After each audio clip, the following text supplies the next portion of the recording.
po jako akawuwo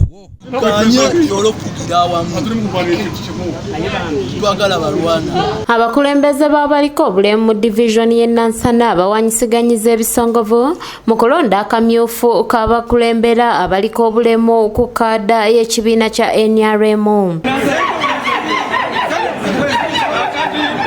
Okuvuganya okw'amaanyi kubadde wakati wa Mustafa Kakande ne Regina Nakivumbi nga bombi badde bavuganya okwatira NRM bendera ku kyabaliko obulemu ku gombolola ey'e Nansana.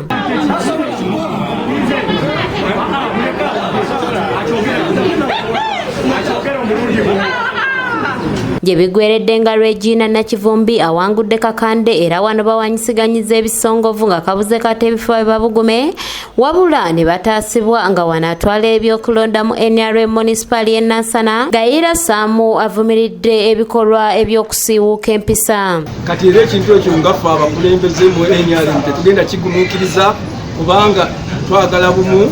NRM twalwanirira mirembe tugattewamu abantu ate tutwagala kiyinza mu bantu. Abaliko obulemu nga bakulembeddwa Mustafa Kakande Ziraba balumiriza abakulembeze baabwe obutabafaako nga bangi batuuka n'okubulwa ekyokulya kwe bagatta n'okusosolebwa. Okusoomooza omuntu naye bw'osikamisa talina kyakoledde balema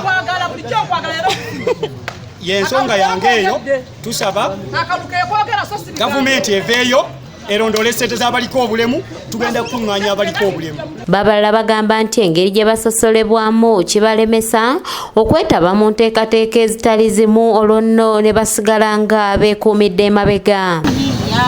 Amagezi gonna gayinza okutaasa okulaba okugyawo obulyake buli ku baliko obulemu n'ekyannaku nnyo okusinziira abaliko ffenna obulemu bwe tuliko naye tuli mu ggumi.